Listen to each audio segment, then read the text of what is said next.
symbol of excellence in sports entertainment.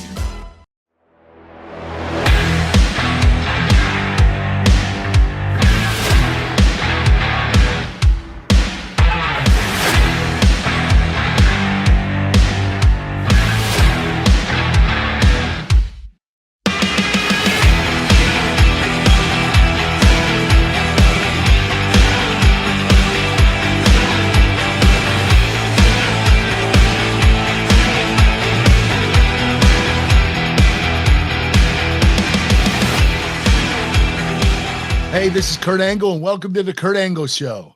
On the show today, we'll be discussing my relationship with Vince McMahon. But first, let me introduce to you my co-host, Paul Bromwell. How you doing today, Paul? Hey, Kurt, I'm doing well, man. It's been a busy last few days. I'm not going to lie. I was down in Nashville for StarCast, saw Ric Flair's last match. That had to be a blast, huh? Yeah, which, by the way, you can still order it on Fight, RicFlairsLastMatch.com. Kurt, it was awesome. Got to see a lot of your old dancing partners backstage. Rey Mysterio, Undertaker, Bret Hart, they were all there. It was crazy. And Mike Chioda was there, the referee, so it was a really good time. They brought in those guys for Ric Flair's last match. Yeah, they were all sitting ringside, bro. Oh, that is awesome. So it kind of felt like that big style, like UFC deal. You know how they flash to the audience and show the front row? All the fighters there, yeah. That was the same exact thing. And you had Taker, Bret Hart, you had Santino Marella was there, Vicky Guerrero, all these Bully Ray, just a litany of guys. If you haven't checked it out, check it out. I'm telling you, it's a lot of fun. But, buddy, as soon as I got back into town, my first priority was to watch your documentary on A&E, and I was just talking to you about it before we got on. It was an emotional journey that I don't know that I was prepared for. We heard some stories that I don't know that I've heard about you and about your family in the past. Man, it was so good, Kurt. Yeah, it was a bit of a tearjerker. I'm not going to lie to you. I didn't expect it to be, but after we got done with it and I saw it over again, I even cried. I'm sure. And it was me, it was the documentary was about me, but it was the director did a really good job with this. He put it together really well. Yeah, no, absolutely. And you were telling me as well that, hey, there's going to be one that's got even more footage and also more, even your TNA experience, more comprehensive, even from your childhood.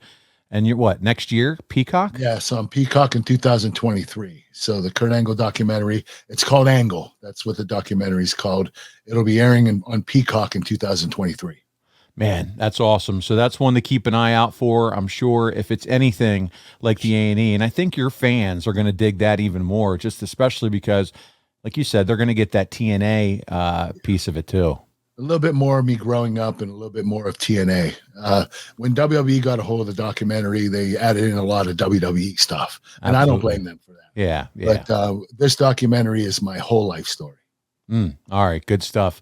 I can't wait to. I'm going to sit down with my wife and son when he gets back from his little summer vacation. We're going to rewatch your A&E thing. It was that good. So, Kurt, it's a pleasure to be with you. I think tomorrow, as we're recording this, you're going to be at Icons of Wrestling in Philadelphia doing meet and greets, right? Yeah, I'll be doing a meet and greet from 11 to 2. I'm going to have a lot of fun meeting the fans. Can't wait. I'm going to join you there for that and hang out with you, so I'm looking forward to it. So let's jump into what we're here to discuss today. And my goodness, what a name, what a topic, especially right now. It's Vince McMahon is this week's episode. And we've talked about your first ever meeting with Vince, but I want you to share, you shared a little bit with it on that A&E documentary. That first day you pull up to Stanford. Bring us up to speed on everything. What was it like that first day meeting Vince? Well, WWE contacted me right after the Olympics, after I won the gold medal, and they invited me up to Stamford, Connecticut to the headquarters. And I met with Bruce Pritchard and Vince McMahon, and they offered me an incredible contract. It was very lucrative, probably the best contract they ever offered to anyone that's never tried out or has ever been involved in pro wrestling. I didn't even watch it as a kid. And it was $500,000 a year for 10 years. To me, as an Olympian, I made $35,000 winning the Olympic gold medal from the Olympic Committee. That's about it. That's about all the money I made in the Olympics, besides some endorsements I did, obviously. But, this was money I never saw before. And I was like, wow. But the thing was, I said, hey, I'm an Olympic gold medalist, so I can't lose. Yeah. I didn't understand the business. I didn't understand you put each other over, and that's how guys get more popular and you build each other up. I just thought, I'm a gold medalist. I haven't lost in years. I might as well stay undefeated in pro wrestling. And, they looked at each other, Bruce and Vince, and they said, okay, take the contract home and we'll get back to you. And, you could tell by Bruce's face, he was like, okay, this guy's freaking crazy, saying what I said. But I took it back to my agent, who was a former amateur wrestler, and he was a pro football player. His name's Ralph Sindrich. And he said, you're not doing this crap. You're a real wrestler. Stick with the real wrestling. I'll get you something else. And so I passed it up. He threw it in the trash in his office. And that was it. So I ended up taking a sportscasting job in Pittsburgh for a year, and that didn't work out very well. So I love the clip. I saw you posted it on your social media, but it's where you're being interviewed and you're saying, if you're offered, what was it, like $3 million? $3 million for 3 years. Yeah. You were like, no, absolutely not. I'm a pro wrestler. No, I'm a real wrestler. Yeah, real wrestler. Yeah. Oh, so good, man. So funny. So let's talk a little bit more, though, about Vince. What were your first impressions sitting down? You said him and Bruce were there. First impressions of Vince McMahon. Surprisingly, he was very normal. He was very professional, didn't crack any jokes, didn't do anything too crazy. When he met with who was the football player that did the throw up gimmick? Darren Drozdoff. Darren Drozdoff. Yeah. When he met with him, puke. Yeah. He was like, you're going to puke. Yeah. You're going to puke. And, that was his first impression of Vince, Darren Drozdoff. Yeah. Mine was different. He was very professional, very well behaved. Ah, that's cool. So you talked to us about the offer. You talked to us about everything that went down. Did you have another meeting before signing the developmental contract in 1998? Well, not really. What happened was when I took the sportscasting job, that didn't work out. I started watching Raw on TV, and I really liked it. First time I ever watched it. I fell in love with Stone Cold Steve Austin, and I was like, I can do this. So I called those guys in mid-1998, and I talked to Jim Ross, and I said, hey, does that contract still stand from 1996? He said, nope, you're going to have to come up and try out. And you know what? I've always worked for everything I ever had, and it wasn't a surprise to me. I've always had to work for everything I've ever accomplished. So this was no different. I was going to have to work my way up the ladder. And the crazy thing is that contract that I got, the first contract, was $75,000 guarantee a year. That was unbelievable compared to $500,000. So, they started me out very humbly. Yeah, but I'd say at this point, your motivation and interest is way different because you did go back and expose yourself to the brand. You saw Stone Cold and you saw the athleticism that was involved. So now you had a hunger all of a sudden. Oh, yeah. I was into it. I fell in love with it just watching it. Yeah. And I was like every other WWE fan. I really enjoyed it. And I couldn't wait to do it. Yeah, no, that's so cool. So again, and I keep saying this because I just watched the documentary, but we saw video and clips of you and doing the training. You're in the Funkin' Dojo with Dory Funk Jr., Tom Pritchard, who I absolutely love. Dr. Tom was there, involved in a lot of the photos. Do you see or hear from Vince while you're training there? You know what? They had the training facility for the Dory Funk Dojo camp. It was in the warehouse, which is a few miles from the headquarters. But at the headquarters, that's where the weightlifting gym was. And every morning we'd go into the gym and work out. And every once in a while, Vince would pop in and work out, have a quick workout. And he would say hi to everybody and we'd say hi to him. But that was about it. So, okay, just saying hi to him. Talk a little bit about, though, and I know they showed the training, but I want you to talk a little bit more. Training with Dr. Tom and Funk and Dory Funk Jr. What was that like working with those guys? You know what they were really good at? The basics. I mean, bumping, selling, chain wrestling.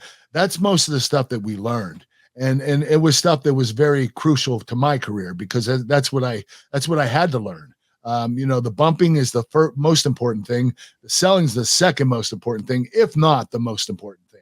I would switch that around, say selling's most important. bumping second most important. In chain wrestling, you got to know how to chain wrestle. You have to know how to start a match and get the fans into it. And those guys were the best at it. They were the complete best. Yeah.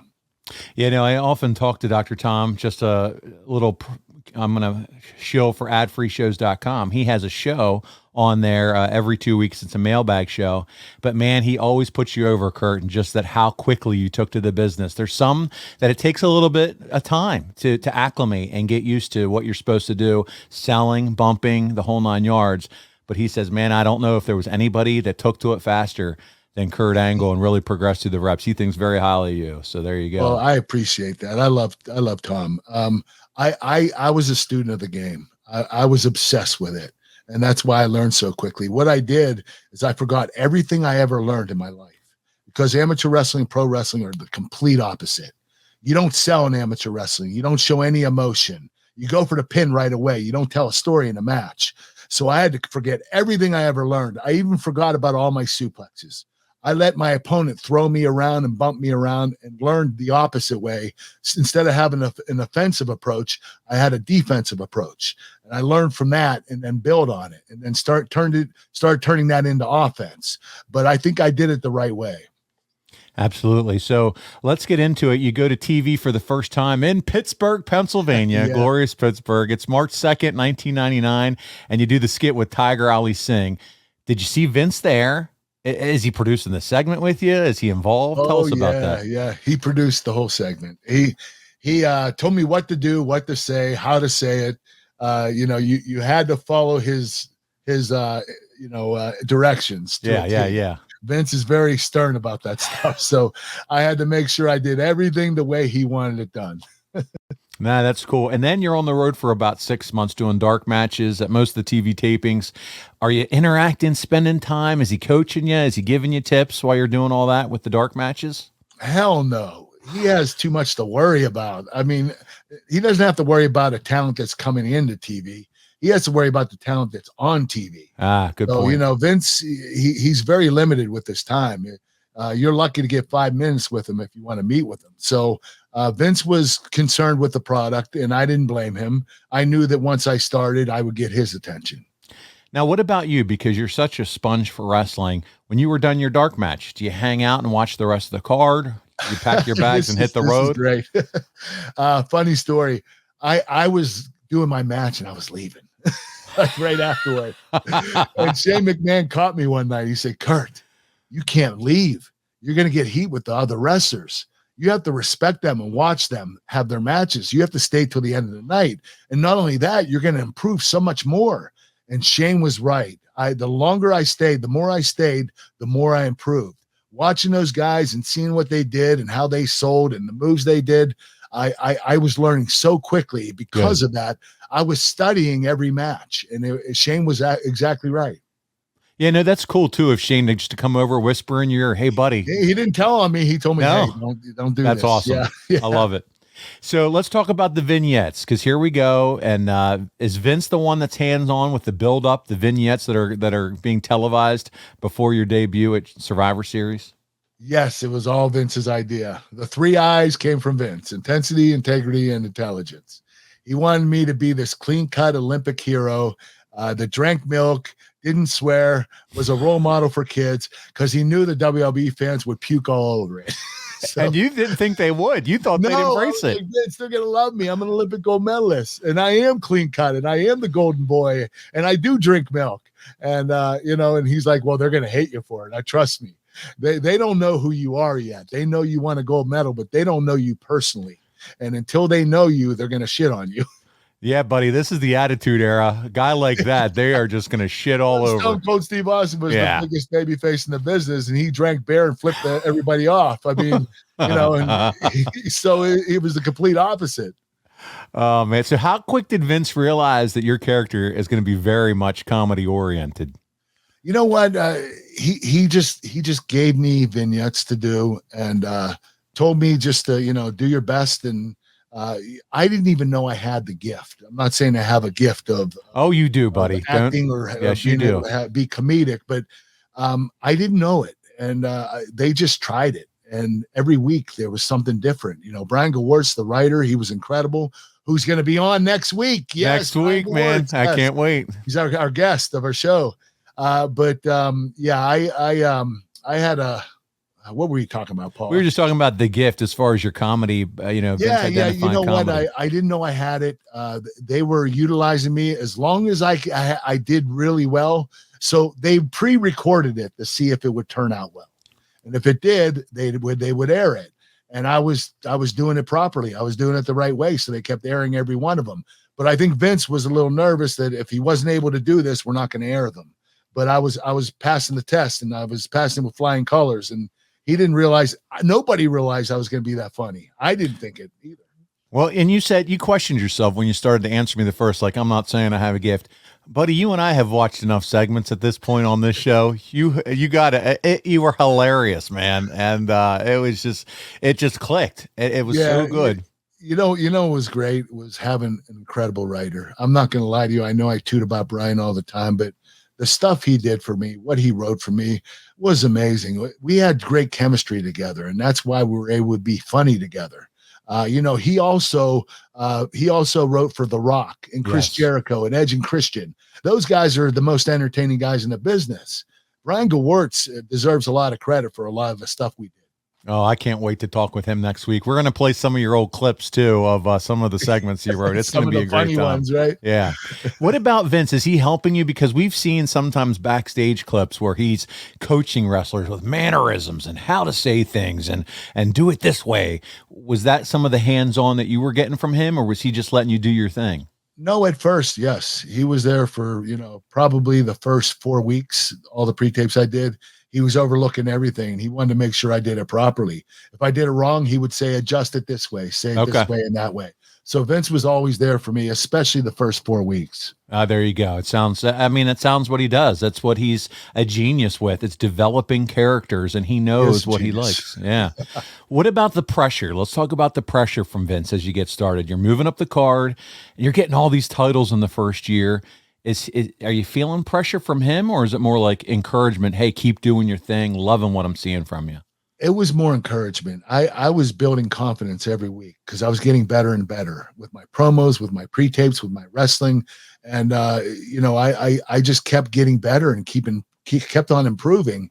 And I don't know how, I don't know why, but it was just coming to me very quickly. And I was just utterly amazed at myself, to be honest with you. You're just so naturally I never gifted. did anything like this. I was an amateur wrestler that showed no emotion and was never funny in his life. And, now I'm going in and being one of the most entertaining wrestlers in the business. It's crazy.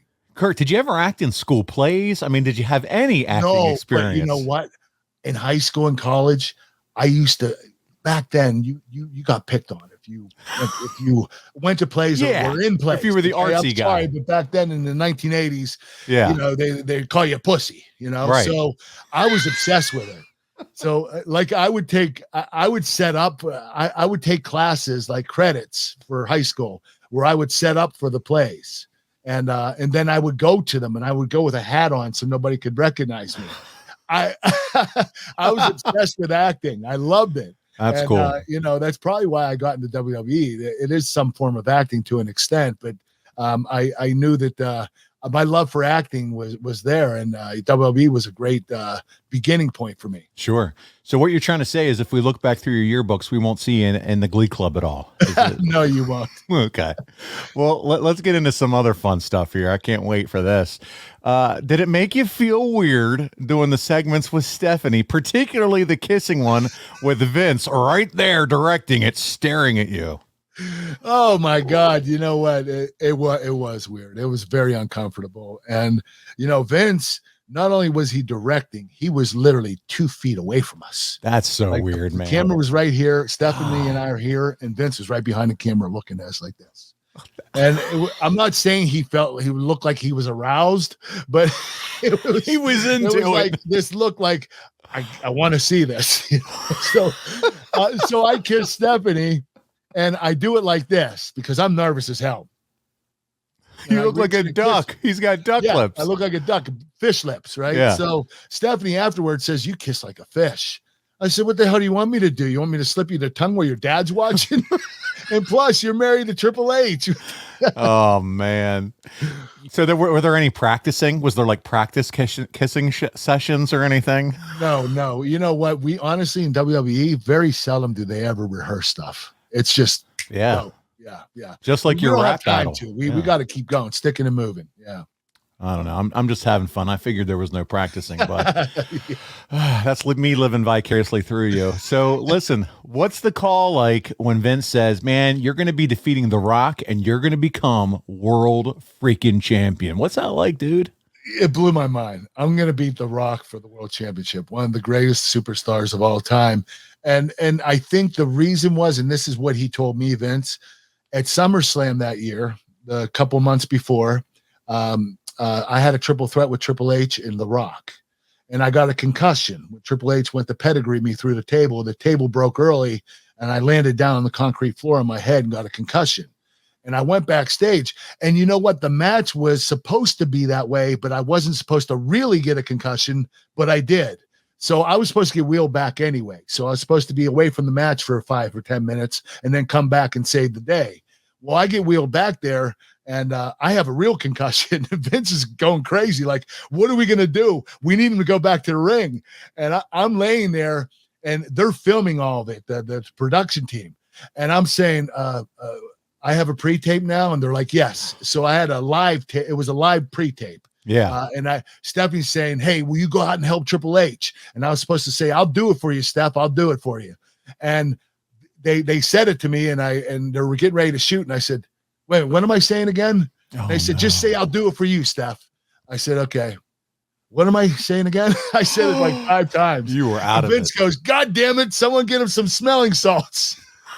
Oh no. So eventually I come to life. I'm able to get up, and I go out to the ring. Stephanie guides me out to the ring. And when I get out there, I don't know what I'm doing. I have a concussion. I don't remember what I have to do in the match. So Stephanie's telling me what to do. She's walking me down, hold my arm. I get to the ring, and she says, okay, when The Rock hits the ropes, grab his foot and pull him out of the ring. I said, okay. So I do it. I look at her. She's like, pick him up. And I pick him up, and I look at her, and she goes, throw him into the steps. She thought I would like pick up on what I had to do. And you didn't. Because naturally, if you pull someone out, you're going to throw them in the steps.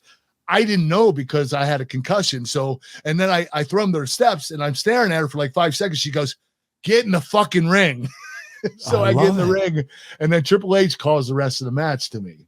So Vince, and the reason he had me beat The Rock for the world title, he had me win it earlier because he knew he could depend on me. Even with a concussion, I went out there and wrestled, and I proved to him that I'm loyal to him. And Vince felt that he owed it back to me. So he said, listen, you're going to beat The Rock for the world championship. We're going to give you a nice long title reign. And I thought that was awesome. And you know what? He didn't have to do that. I was excited just to go to work every week. I didn't have to win the world title. Don't get me wrong. It was great that I did. But, Vince and I had a great relationship at this point in time. And we were hitting it off pretty good.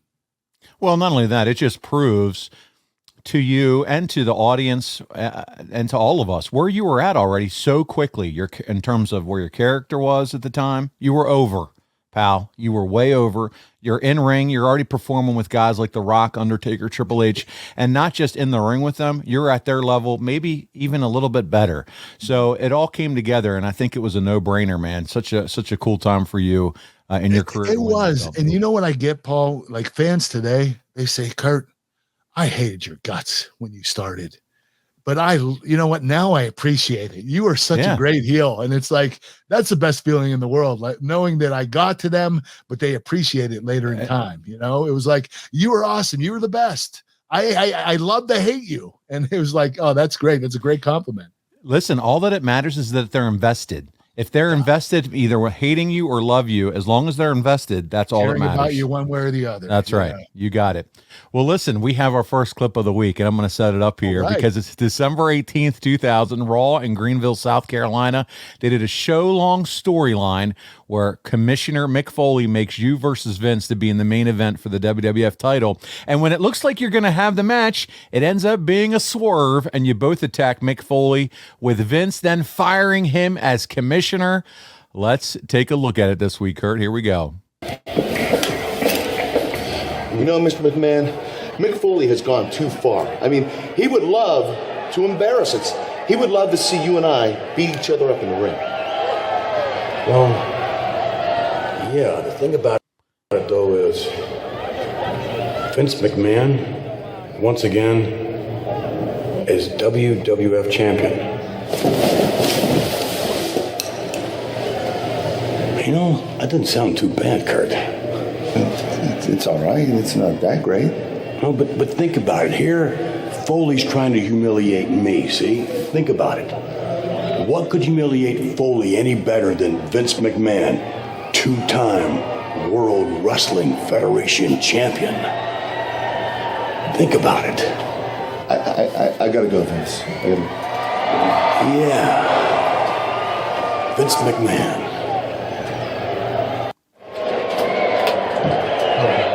Kurt, listen. The more I think about this idea, Vince McMahon versus Kurt Angle, the more I don't like it. Thank God. Oh, God. The more I love it. I mean, this is a great idea. Think about it. Why? Well, just think about it. If I become World Wrestling Federation champion tonight, just think about what this would do to Mick Foley. It would drive him just as crazy as my wife. It would drive him right over the edge. Think about that. Mick Foley, okay, now having to deal with me, Vince McMahon, World Wrestling Federation champion. Yeah. I don't get it, Vince. It's not a big deal. All you got to do is take a couple of shots. I mean, you know, I'll try not to lay him in too hard. I mean, you know, and I'll just cover you real quick for the 1, 2, 3. It's not, you know. With all due respect, sir, no freaking way. I'm not just going to lay down and give you my title. Really? Let me remind you where you are and who you are. You're not in the Olympics. You're in the World Wrestling Federation, okay? Yes, I know. And who brought you here? Me, Vince McMahon, a billionaire, all right? Think about it. Well, can I ask you a question? With all your billions, do you have these? Where are your gold medals? Huh? Where are your gold medals? That's right, you don't have any. And you're not getting these. And you're not getting my title either, Mr. McMahon. Uh-oh. What? Yeah. Listen, Mick, you win, okay? I don't know what you want to hear. Just don't make me go through with this match tonight. I mean, either Vince has something up his sleeve that's going to cost me my title, or I'm beaten up and humiliating the owner of this company. And I have enough enemies here. I don't need Vince McMahon, too, you know? Kurt, I'd like to help you. I really would. There's just one problem. You see, after I made the match, I called my wife at home, and she's so excited about the match that if I were to call it off, I'm afraid that she'd ask for a divorce. I can't do it. Match stays, Kurt. You know something, Mick? I'm not going to forget this. Neither will I, Kurt. Neither will I. I don't know. I'm a little concerned. No matter who wins. Yeah, Mr. McMahon's old daughter heard her and I called him a mean old bastard. That's what she did. And I'd have to be prone to agree with that judgment. Stephanie McMahon Helmsley is actually in some ways a very wise young lady. Look at the intensity on Vince's face. Oh, I know it. I mean, I think that Vince really thinks he can beat Kurt Angle. He really thinks he can become the WWF champion. McMahon has been champion on one occasion. That's right, he is a former champ. And that was a cluster. Look at this stare. What? Hey, well, JR, I'll give the devil his due. Vince McMahon can be very tough in that ring. Obviously keeping good shape. Hi, Vince. He's talking to you. He's the reason for all this. Let me just tell you, you're the reason. Okay. He says that you're the reason that his wife has had a nervous breakdown. No, I think, Vince, that you're the reason your wife had a nervous breakdown. Said I'm the reason? He got 2 points. He's claiming this is an amateur contest. He got 2 points. He took down the Olympic champion. McMahon did what no Iranian athlete or Hungarian. First of all, I want to thank you, Mick Foley, for booking this match. You're welcome, Vince. You're welcome. Because quite frankly, what you have just seen is me, Vince McMahon, a former state amateur champion, just take down and score 2 points on the Olympic Gold Medalist. It's true. We saw it. We witnessed history here. I had no idea, quite frankly, it was going to be this easy. Man, It was pretty easy for Vince. look out! Wait. Oh! Vince McMahon and Kurt Angle. Mick Foley, the commissioner. Oh, Kurt, so good, man. That brought back some fun memories, huh? Oh yeah, I love Mick. He's so entertaining. We're just going to end the clip there because it's just an extended beatdown on Foley from you and Vince. You guys beat the shit out of him. So listen, this is the only time you're supposed to get in the ring to wrestle Vince, and it doesn't happen. Are you disappointed that you never got a full-scale match with Vince McMahon? I mean, he is going to say that he got 2 points on you. But You're right. You know what? Yes, I am disappointed. Listen, Vince McMahon is money. Whenever he wrestles, fans watch. They pay to see it. They buy pay-per-views. They do the whole ball of wax. And he's wrestled all the top superstars. So I would love to have a match with Vince. It's not guaranteed it's going to be a great match, but, you're going to have a match with Vince McMahon and you're going to make some money from it. there you go. That's true. It's not always about how technical he is, but man, it's box office, and box office equals dollars. So there you go. Let's talk about the other McMahon, and that is Shane, who you are synonymous with. Are you nervous when you're put with Shane in the street fight at King of the Ring 2001? Because again, it's not like he's wrestling every day, running up and down the roads. He's a spot wrestler, if you will. Are you nervous about it? Yeah, this was around the beginning of Shane McMahon. I mean, I think he might have had 1 or 2 matches prior to this, but this is the beginning of Shane O'Mac, the stuff he was able to produce in the ring.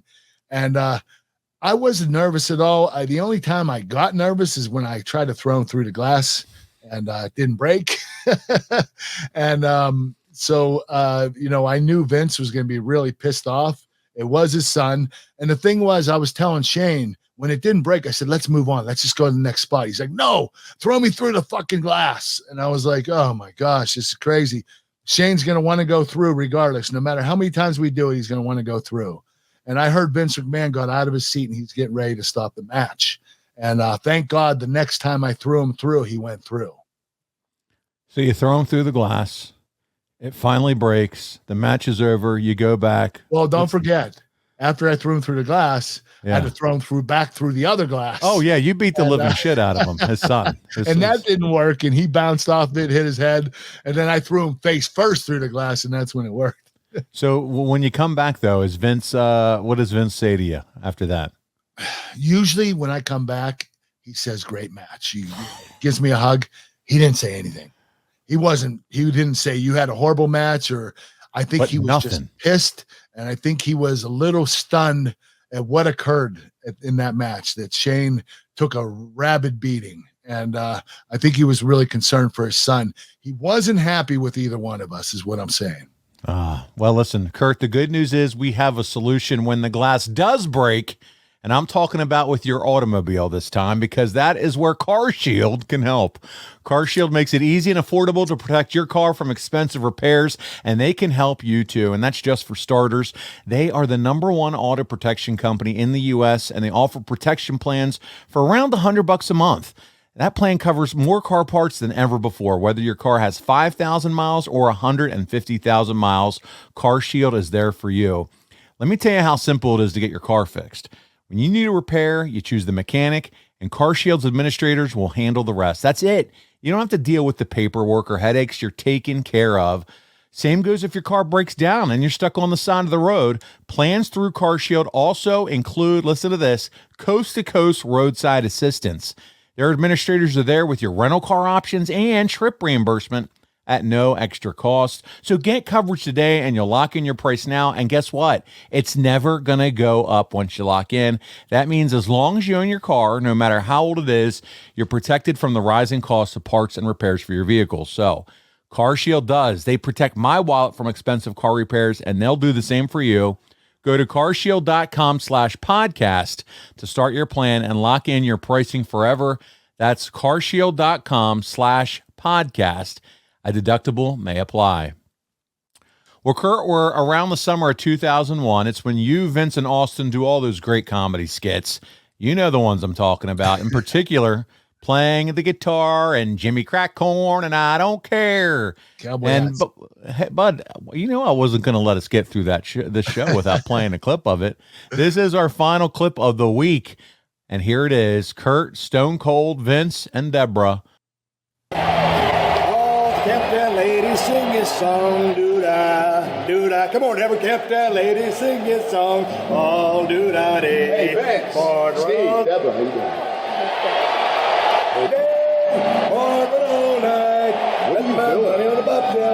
Somebody been on. I'm trying to cheer up Mr. McMahon. What are you doing? You got no business being in here. You're cheering him up singing a song? It's chicken soup for the soul. I'm inspiration. Look at him. He's relieved. His hair's going back. Look at you. Look at me. It's written all over you. What? Look at him. What? You're jealous. Of that? You're jealous of my relationship with Vince McMahon. You're jealous of the fact that I can sing. Hey, you can sing. I was in the Glee Club in high school, 2 years. Really? Yeah. Can you play the axe? What's the axe? Just the guitar. The guitar? Well, I play the ukulele. It's got 2 less strings, but I think I could probably carry a tune, yeah. You can't play the guitar. Yes, I can. You can't play the guitar. Yes, I can. You can. Yes, I can. You can't. I can. You can't. Can. Here. You talked me into it. Scoot over, baby. I'll help you out. Okay, this is the cheer Vince up, right? That's what I'm trying to do. I'll help you out. Do you really think this is a good idea? Well, it was till he come in. Can you move over? You make me nervous. Yeah. Not another way. You're your wife. Sorry. It's okay. Okay, I think this one will cheer you up, Vince. Okay. Sorry. Here we go. Jimmy crack corn and I don't care. Jimmy crack corn and I don't care. Jimmy crack corn and I don't care. I got Olympic gold. I got Olympic gold. I got Olympic gold. Jimmy crack corn and I don't care. Jimmy crack corn. What? What are you doing? I'm trying to cheer up Vince. Cheer up who? Vince. Where is he? What do you got? You ran him out of the room. You stink. You're horrible. You're pathetic. Well, I wasn't any worse than you were. I listened to you when I walked in. I spent a lot of money on guitar lessons. I'm great. Tell him I'm great. Well, That's right. They didn't work. Did too? Did not. Did too? Did not. Did too? Did not. You heard me, man, till you come in here. Is he serious? You make me sick. Kurt, right there, you admitted that you were 2 years in the Glee Club in high school. So, Yeah. Oh man, Kurt, this is good stuff. So, what did you think though about all the silly skits in particular? Did you all need several takes to get through some of them? I just can't imagine you all keeping straight faces. You know what? At first, we were laughing our asses off, and Vince was getting really pissed off because we would start the pre-tape, and someone would start laughing, and Vince would be like, "Fuck, okay, no more. Let's get serious." And after about 5 times, Vince said, "Okay, next time somebody interrupts this and starts laughing before I yell cut, you're getting fined $2,000. So everybody got real serious and nobody laughed until Vince yelled cut. But once Vince yelled cut, we were laughing our asses off. Oh, I bet, man. Yeah, but I do believe that I owed Vince $8,000 because I laughed 4 times. But he didn't charge me.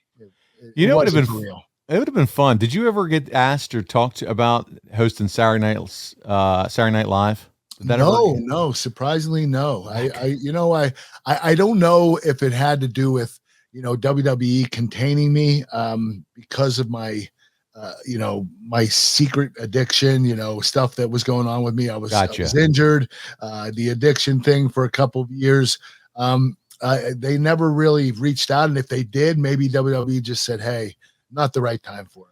Because I think that at one point in time in my career, I could have been on there. You could have been amazing on a show like that, a skit show like that. Well, listen, we talked about how you never wrestled Vince, but you did tag up on TV a couple of times. You lost to The Rock and Trish Stratus on December 3rd, 2001. It's the Raw from Milwaukee if you guys want to go back and look at it. And because of the loss, Vince was to kiss The Rock's ass on the next SmackDown. Were you glad you never got booked to be put in one of the Vince's Kiss My Ass Club segments, dude? Thank God, man. I dodged that bullet. I don't know how, because everybody kissed Vince's ass. And to kiss his ass, literally, that would have sucked. I guess. I mean, but we're talking to the guy right now that had to bury his face in Rikishi's stinky ass. So I didn't bury my face in it. He buried his ass on my face. That's good. And he didn't wipe his ass after he went to the bathroom. I know. That's great clarity on that one. So true. So we're at March 28th, 2002. It's SmackDown from Philadelphia, and you defeated Triple H and Ric Flair, which we talked about a bit a few months ago.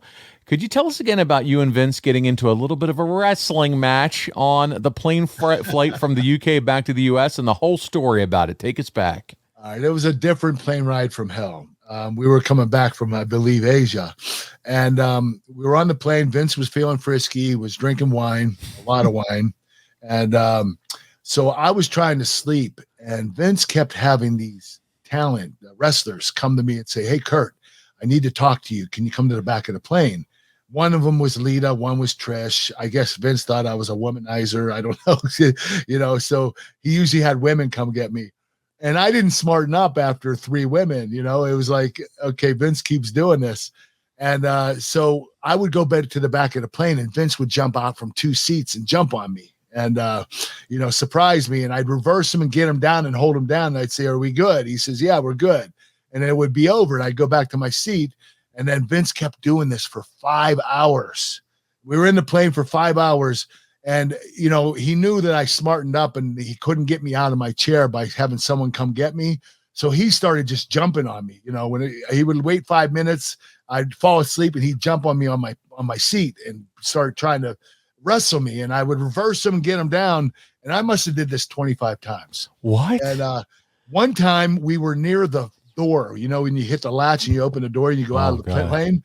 We were hitting the latch. We were wrestling and we were leaning on it. And the flight attendant's like, "Listen, the pilot said if you guys continue to do this, he's going to land the plane right now." And Vince goes, "Tell the pilot to go fuck himself. I'll buy the fucking plane."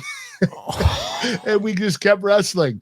And there was wine all over the floor. The floors were white carpet, red wine everywhere. It was horrible. So we're getting ready to land, okay? This flight attendant's stressed out. She doesn't know what to do with Vince. Vince is down up in the front of the plane. I'm in the back, and I'm laying down. I'm starting to go to sleep. We start landing. We're getting ready to touch ground, and Chris Jericho's sitting in front of me, and he looks down the aisle, and he goes, he looks behind, and he says, "Hey, Kurt, look who's coming down the aisle." And I look down. As the plane's landing on the ground, Vince is army crawling to jump on me one more time. What was wrong with him? Not even in his seat when we're landing the plane. It was crazy, man. The whole trip was like that. And Vince, one thing about Vince, what he likes to do, if Mike Tyson came up to him, he'd say, "Mike, I want to know what it's like to get knocked out by you. Knock me out."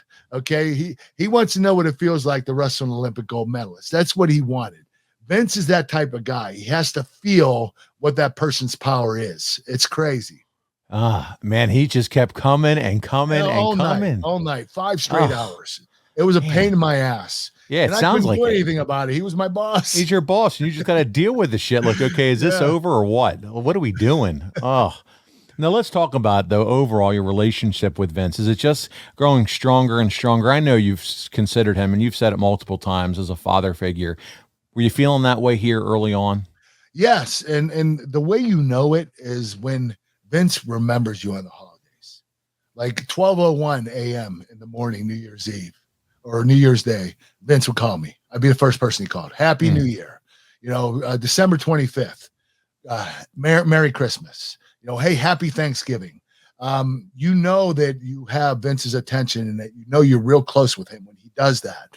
And he was doing that for a while until I, got into the painkillers and I started separating myself from him. But at this point in time, we were really tight. Well, let's talk about something that as the relationship changes and you change, and again, we know what's going on. You told us a bit in the past about your exit from WWE in 2006, how Vince wouldn't return your calls, how you felt like you had to literally pull your trunks down in front of everyone to show him how badly your groin was injured, how you pretty much begged him to release you from the company. What are your memories of Vince and interacting, or the lack of it, during that time? Well, you know what? Looking back, it was all my fault. It was my actions. It was me, my behavior, what I did with the painkillers, what I did with lashing out at Vince, calling him, threatening him, texting him, telling him I'm going to beat the crap out of him next time I see him because he won't return my calls. Vince was like, he was a father figure to me. And at this point in time, he was teaching me a lesson. He was distancing himself from me because I wasn't listening to him by lowering my painkillers and start weaning off of them. Vince knew I continued on with the painkillers, and he wanted me to go to rehab. And I kept lashing out at him because I was getting injured. The painkillers were getting worse. I didn't know what to do. I felt like he wasn't listening to me, although he just was teaching me a lesson. And I just felt like I wasn't appreciated. And, looking back at it now, I know all of it was my fault. I should have went to rehab when he wanted me to, because I went to rehab like 6 or 7 years later. It took me that long to realize I was an addict. And I wish I would have went when Vince told me. I probably would have stayed in the company and would have been there for 20 something years. And to Don't your get point, me wrong, I love my run in TNA. I absolutely love TNA. I'm glad I did it. But looking back, I think that if I would have listened to Vince and did the rehab, I would have stayed in the company. And to your point, you put yourself in Vince's shoes. He's giving you the ultimatum: rehab or I release you. And then you have a guy who's completely out of control, who's saying, I'm going to kick your ass, blowing it up, call him. I'm going to stop answering the phone too. Most people are, right? You know what? I don't blame him. That's what I'm saying. I was pissed off at the time. But you know what? In that meeting, he was like, there were 3 pages of typed text messages and voicemail messages saying, I'm going to kick your ass. I'm going to beat the shit out of you when I see you. Vince was so mad. He got up and said, let's go right now. I was like, oh my God, my boss, my father figure wants to kick my ass right now. I didn't know what to do. He was at wit's end too. He was at wit's end too. He was, and he was ready to beat my ass. He was ready to fight. Even if you beat his ass, he was ready to mix it up. Well, I respect him too much. I would have let him beat my ass. Yeah. But I left the room and I started crying. Absolutely. I felt like I didn't have anywhere to go, what to do. And I walked in, and Vince did not want to release me. He wanted me to go to rehab. And I said, listen, Vince, if you don't let me go, I'm going to kill myself.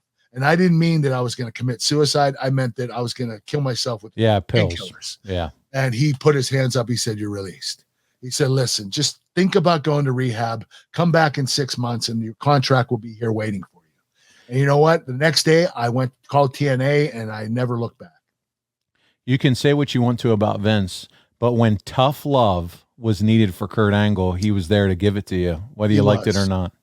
And you know what? I learned that when I came back. When I came back in 2017, it was like we never skipped a beat. He was so happy to see me. It was like the prodigal son coming home to his father. And Vince forgave me and said, let's just move on. Let's not even think about it. Because he knew you had grown up. You finally did go to rehab. And I'm sure that when he heard that about you, probably made his heart swell to see that you kicked out and turned things around. Definitely. Yeah. Listen, it's time to pause here because we want to talk about something. We're talking about family. We're talking about the father figure in Kurt Angle's life was Vince McMahon. And that is something that Kurt and I are both super passionate about. It's about our families. And I want to share with you something that we're also passionate about, and that's protecting them. And yes, this is a life insurance ad for GoliathLife.com, but to me, this is really about peace of mind. I want you to think about insurance for a second. We all get medical and auto insurance, yet we never even know if we're going to have a need for it. Let me let you in on a little secret. None of us are going to live forever. You all need life insurance because unfortunately, our time on this planet is not forever. I want you to think about that. Let that reality sink in. Now think about what would happen if your number was called tomorrow. Would your family still have access to your income? If not, you need to have a plan for that. You need to visit GoliathLife.com, and I mean right now. I've had 2 friends in their 40s in the last year and a half, and I don't even want to think about where their families would be if they did not have life insurance. If you don't have it, get it. It's a no-brainer. It's common sense. Protect your family. And I suggest you go to GoliathLife.com because they've made it very, very simple and affordable. GoliathLife.com streamlines the life insurance process by allowing you to get quotes from more than 20 carriers. That's right, options. And they do it within minutes, and you pick your terms and payments to fit your budget. You pick your price, you start the online application immediately, and even schedule the medical exam to come to you. And I know it's easy because I've done it. They sent someone to my office. I skipped the phone calls, the paperwork, and all those crazy invasive conversations. GoliathLife.com makes buying life insurance simple. No hidden fees, no upsells, no hassle. God, I love no hassle. Hell, not even a phone call. GoliathLife.com is life insurance in your hands on your time. Get multiple quick quotes right now from the comfort of your own home. That's right. Just go to your computer, begin your application in a few easy clicks right now at GoliathLife.com. Well, Kurt, we know when you came back to WWE for the Hall of Fame in 2017 was the first time you met Vince in 11 years, more than a decade. But did you ever communicate on the phone or text during your time away at all? No, never. Not for 11 years. Not one peep, not one call, not one text. There was one point where I wanted to come back in 2015, and I reached out to Triple H, and actually, I'm sorry, I reached out to Terry Taylor. Okay. And Terry Taylor reached out to Triple H and Vince, and 2 words Vince said: bad reputation. Vince didn't want any part of me in 2015. That's when I had the DUIs, and everything. My whole life was spinning and spiraling down, and he had no interest in bringing me back. And I knew right then that I had to build up my reputation. So I spent the last 2 years, those 2 years, proving to everybody that I could stay clean and that I was a good role model. And I had to do that in order to come back. Well, Kurt, WWE did a whole network special about your WWE homecoming and the moment you met the first time again, hugged in his office. It was funny because he's like, get out of here, get the camera crew out of here as soon as he hugged you. How emotional was that day for you? I cried. It was very emotional. I felt like I finally redeemed myself. I got back to the WWE, and I got the one guy that wasn't forgiving me to forgive me. And Vince, I believe that Vince forgave me right after I left in 2006, but I didn't know it until I got back in 2017. And it was really cool that he was like, hey, let's just forget what happened. Let's just move on and continue on like we were before. And I thought that was great. Were you the one that said, hey, I just want to say I'm sorry? Did you start that? And then he said, let's just forget it. Yeah, that's exactly what I said is, Vince, I'm sorry about everything. He said, stop right now. Wow. Let's just put it in the past. There you go. Well, you're back in the fold, and I want to talk about your time as general manager. That was also a lot of fun. How hands-on was Vince with you during those backstage segments? Did it feel like, hey, we're right back in sync, right back in the old routine together? Yeah, Vince spent a lot of time with me backstage with the GM segments, which was a lot of fun to work with him. The only thing missing was Brian Gewirtz. I'm not saying the writers were bad. They were actually really good. But he's something They didn't else. Have the flavor of Yeah. Brian. Yeah. He's next level. That was different. If I had Brian writing for me in 2017, my GM role would have been a lot more entertaining. For sure. Now, did you notice any changes in Vince as you worked with him now versus back those No, many years ago? Nothing. No different. The same old man, the same jacked, crazy ass old man. Yes. He just didn't tackle you in an airplane like 25 times. No tackling. Although he could, he's still a stud. You should see him still to this day. Oh, I bet. Well, we saw him at WrestleMania with the old tank top, and he looked better than any 70-some-year-old should look. What about now, Kurt? What's your relationship with him right now? You feel like you can call or text him anytime and he'll write back to you? Yeah. I called him. I texted him. When this whole situation went down, I just said, I love you, Vince. And he said, love you too. I don't have to tell him what I'm thinking. I just have to reach out to him and say, hey, I'm pulling for you. And, he gets it. And we don't have to talk about anything that's going on in life. Just reaching out to each other and telling each other we still care about each other and we love each other is good enough. Well, you mentioned it, everything going on nowadays in his retirement. And you put a tweet out, and it said, after winning a gold medal in 1996, I found my second calling because of Vince McMahon. Thank you for believing in me and giving me the opportunity of a lifetime. I love you, Vince. P.S. I'm still Vince's favorite, Steve Austin. He tagged Stone Cold. That was fun, man. I love the fact, though, that hey, I know he's going through a shitstorm, but I still want to make my feelings known about what he meant to me. Yeah, he meant the world to me. That guy changed my life. What he was able to do, not just as the owner of WWE and being my mentor and my father figure, but I learned so much from him. The one thing I learned from Vince McMahon more than anything was work ethic. He's the hardest working man I've ever seen in my life. The guy gets 2 hours sleep a night. It's unbelievable. He trains in the middle of the night. He trains from 1 to 3 in the morning, goes to sleep at 3:30 to 5:30, wakes up, works all day until late at night. He'll do the shows, and then afterward, he'll go to a hotel. They'll stop, check in, and then they'll go to a gym. They'll rent out a gym in the middle of the night. He'll train for 2 hours and come back to the hotel and sleep for 2 hours. The guy's a machine. Yeah, I think I just saw something. I believe it was Heyman who put something out recently that just said, say what you want about Vince McMahon, but his work ethic and creativity and everything about him have made so many people in this business rich, so much money, thanks to him. Definitely. And that's so true. All right, Kurt, let's get to the fan questions. First one from Instagram, a wrestling historian. What's the best thing that you learned from Vince McMahon? I just said it, work ethic, knowing how hard he worked.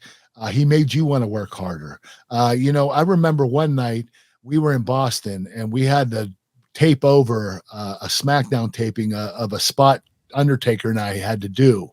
And it wasn't bad. Like on TV, it wasn't bad when we did it that night, but Vince wanted it to be perfect. So what happened was I had Undertaker in a chokehold and he was pinning me and he tapped at the same time I got pinned. And he didn't tap the mat, he tapped my body. And Vince wanted him to tap the mat. So we had to wait till everybody left, 1 o'clock in the morning, to redo the scene that we did in the ring for SmackDown. It was the main event that night. And they had to get all the WWE employees in one corner of the arena, and they had to shoot it from the other side so it looked like fans were still there. So we had to wait like 3 hours for everyone to leave the arena and do the spot there. Yeah. That is Vince. Vince wants everything to be perfect. He's going to work as hard as he possibly can work to make sure it's perfect. That is Vince McMahon. He's a perfectionist. He's the hardest working guy I've ever seen in my life, and he's very creative. Umar asks, what is the most outrageous Vince McMahon story you have experienced or heard? Well, the plane ride from hell, That's pretty. But you know what? I'm going to tell you what he did one time. He used to rib me a lot. When I first started, he was looking at this piece of paper and he was in his office. I was sitting on his couch in his office. This was at TV's at an arena in some city. I forget where it was. And he was in the corner and he's reading this paper. He goes, Kurt, come over here. I want to show you something. So I come over and I'm like, why is he in the corner? He's like buried himself in the corner. So I have to get next to him in the corner and like weasel myself in to see the piece of paper. And he starts laughing underneath his breath. And I start smelling something really bad. Oh my he God. farted. And he wanted me to smell it. Oh, okay. It's a 65-year-old man. He loves toilet humor. Yeah. Me. Yeah. It was like, what the fuck, Vince? He has got a reputation for loving toilet humor, so that makes total sense. It was the funniest thing ever. Well, listen, guys, I know you sent in some more questions. We'll get to those. Kurt's got a flight to catch. Yes, but listen, I do. we mentioned next week we have someone special joining us. It's Brian Gerwertz talking about his time in the WWE, writing for Kurt, and he has a new book coming out. We can't wait to hear about it. He's a $7 producer, works with The Rock and on his staff. So, Kurt, I can't wait for that one. I know you're stoked. I am stoked. He was my favorite writer. He means the world to me. He's just as important to me as Vince McMahon. Oh, I can't wait. Before we get out of here, let's run through it, and I'm going to do it auctioneer style again, Kurt, so we can get you out of here. Chicken snacks, physicallyfit.com, 20% off, anglepod. If you use the code anglepod, Kurt's showing them off right now. Sriracha, all kinds of flavors, right, Kurt? Yes, we have 11 different flavors. We have plant protein and chicken protein.